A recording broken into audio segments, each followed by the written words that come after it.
Kumikinang-kinang pa po sa ganda itong ating unit na ating nasa harapan ngayon, mga kabeng-beng, sa mapagpalang araw po sa ating lahat. So, ayan, napaka-pogi. Meron po tayo ditong manlapat pistol rifle, mga kabeng-beng. Original manlapat pistol rifle, yung mga big tank po yan, 30 to 40 shots kada refill, ayan, mga kabeng-beng. Then 3 cock, mga kabeng-beng, and also ito pong breech bolt na to ay hindi aluminum, stainless na po. Ayan, last slip siya ng stainless, mga kabeng-beng.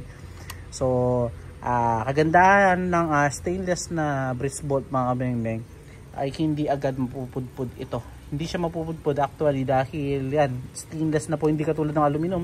Dahil gumagasgas dito, lumalalim ito, mga kabeng-beng.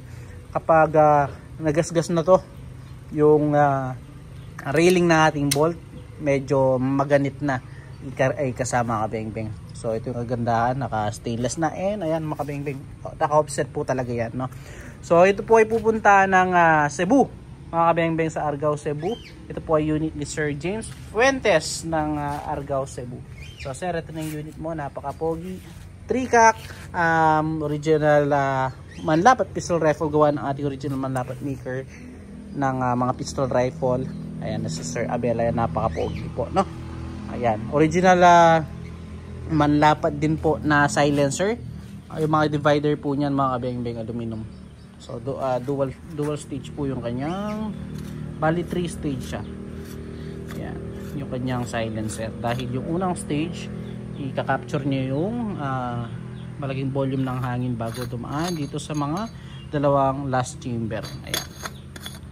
So Sir James Fuentes, ito na po ang inyong napaka-pogi pistol rifle. So lagay po natin yung ating side cam, no, para at least makita natin yung kanyang magiging groupings po.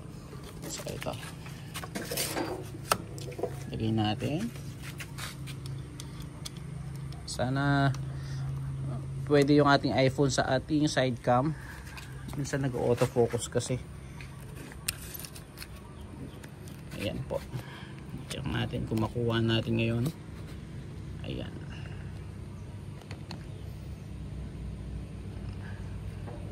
Ayan. O yan, umayon naman sa atin yung ating phone ngayon. So gagamitin natin pellets, mga kabeng-beng, ay kasing tawag dito, mature pellets po, na mature pellets po yung ating gagamitin. So unresized and sorted straight from the box na mga bala. So Sir James Fuentes, ito na po, the moment of truth, no? Subukan na po natin ang inyong unit. Ayan. So first shot po tayo, sir. Ayan, first shot po tayo.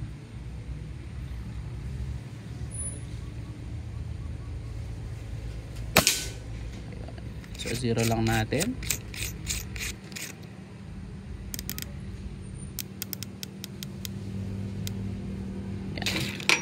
So yan po, no, actual tayo nagsi-zero. So ganyan lang po kadaling mag-zero, mga kabeng-beng, basta may gato tayo. Ayan. Second shot po.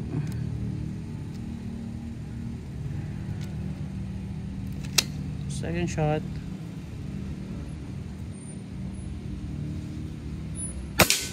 Grabe, kaganda tumama, sir. Pellet to pellet po.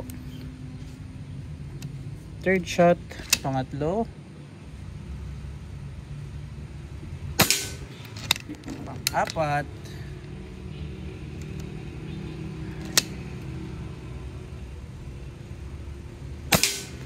pang-lima,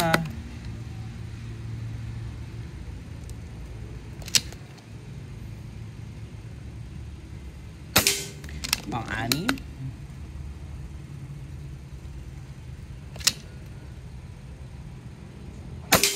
pang-pito,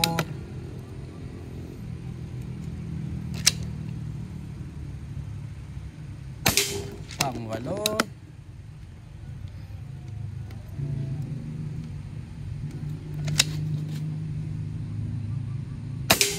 pang-siyam,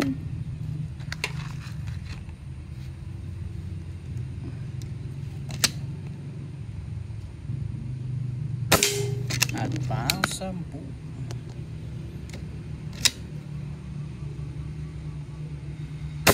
So yun, nakaka 10 shots na po tayo. Nakita nyo naman sir, okay na okay po siyang tumama. Pero subukan pa natin dito sa bandang itaas. Final groupings lang po natin. Same pellet pa rin, Michor. First shot po, then final zeroing tayo, no? So ayun po, adjust lang natin ng konti.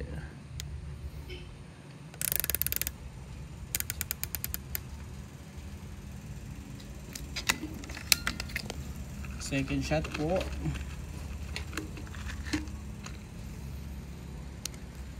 So bago pa yung unit mga kabengbeng, naglilinis pa po ng barrel yan. Yun. So first cock lang po yan ha, may second cock pa, 3 cock. Pangatlo. Pang-apat.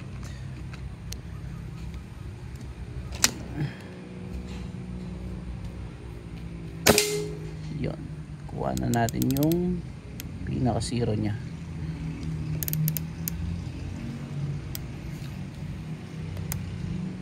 So wala pa pong refill yan ha, hindi pa natin i-refill.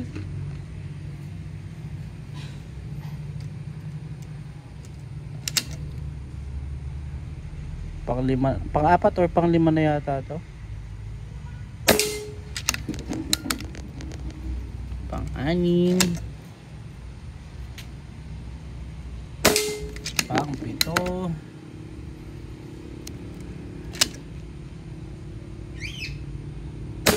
Pang-walo. Ganda ito mga masa.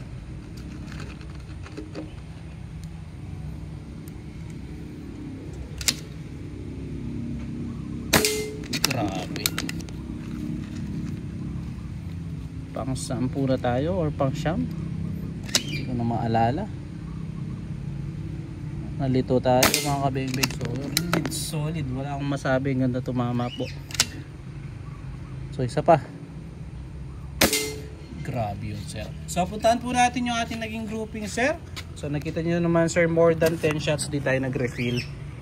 Ayan po. Ay more than 20 shots di tayo nag-refill. Napakagandang tumama. Napaka-consistent sir. So nag-adjust lang tayo.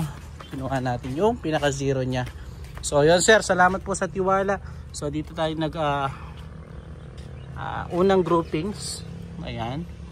Then last groupings natin. Pinakamalit na daliri sir. So ayan.